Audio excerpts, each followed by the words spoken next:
After sailing up from Garry's Anchorage to Deep Creek, which is near Ungoa on the west coast of Fraser Island, I settled into a bit of unexpected careening when I fell asleep with the rudder and the keel down, and the boat settled into deep, thick black mud. There she is, the wreck of the Saratoga.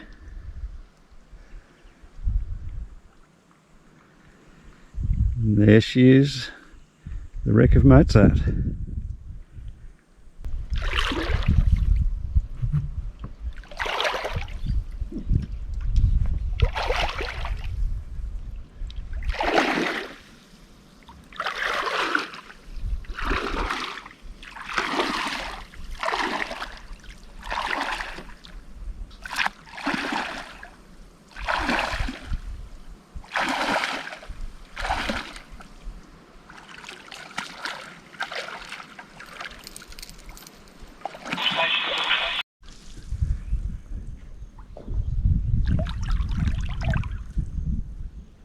If you're any bigger, you'd be straight in the pot, mate. So it could have happened in a messier place, really. That thick, black, sticky mud. There's the rudder, firmly entrenched in that thick, sticky mud. And the good news is there was a heck of a bend on that when it was carrying the full weight, but now the tide's coming in a bit, it's actually springing back into shape.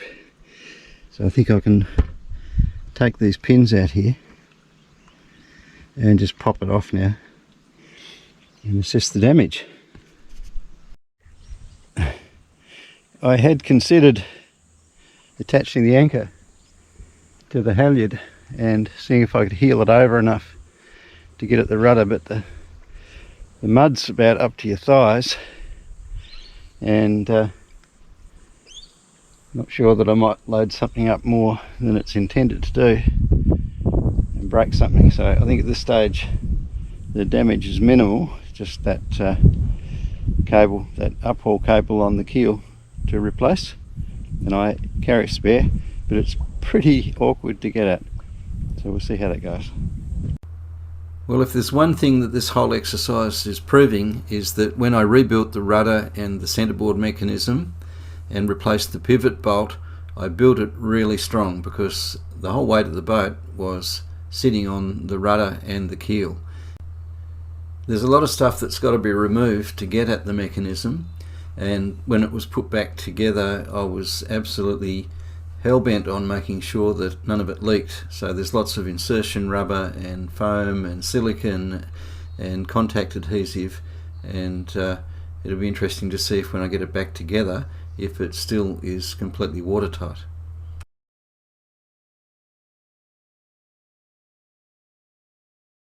It's pretty difficult to break a piece of dynamo.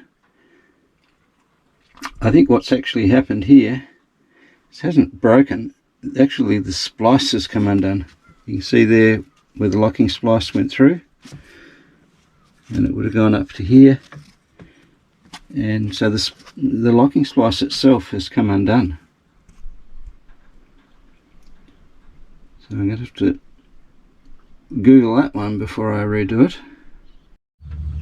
So I could probably have done without that right now, because that's going to bounce us up and down quite a bit.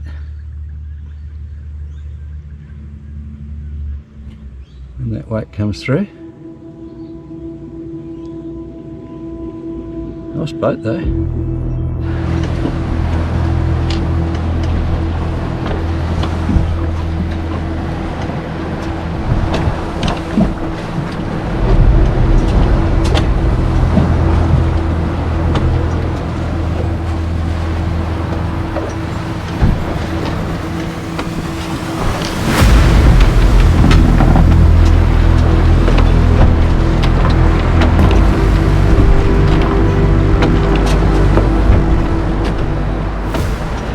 Just the thing you need bouncing up and down on your centreboard. It's the whole weight of the boat, just all pivoting on the centreboard.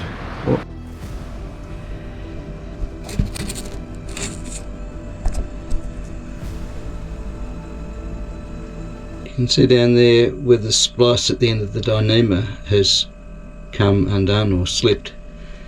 So the Dyneema itself didn't break, which it's not surprising, because Dyneema, probably something else would break before the Dyneema did.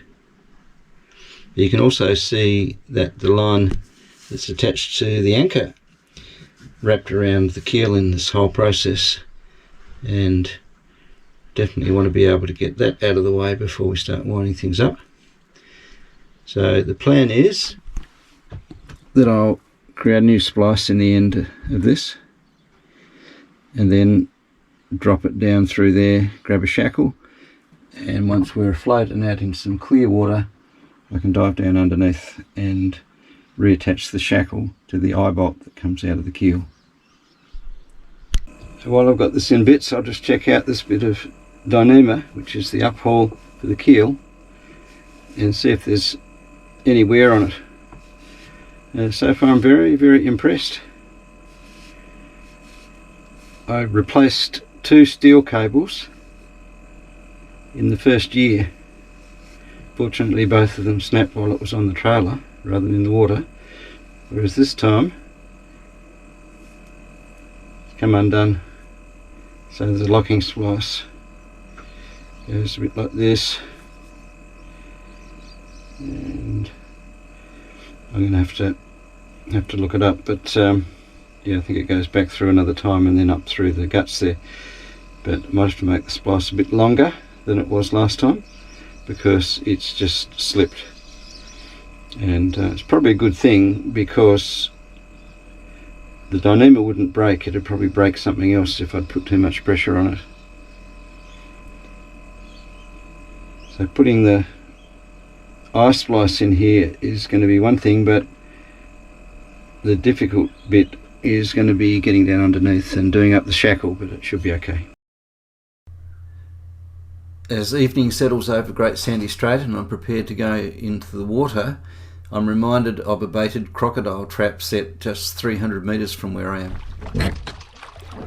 If I'm unlucky enough to have one grab me, at least I'll have it on film, but I'm wondering who'll be there to make the video, because I'm sure that one will go viral for me.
So in the end, The score is no damage done.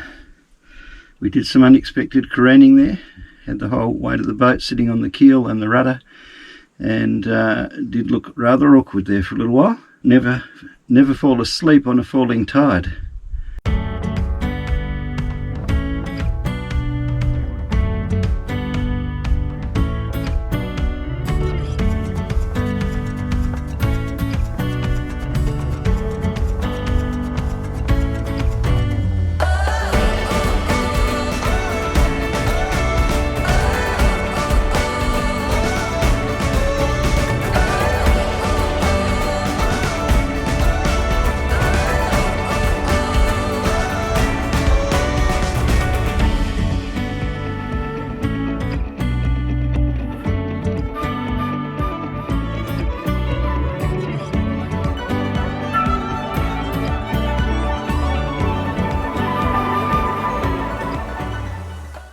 Hi, I'm Christopher.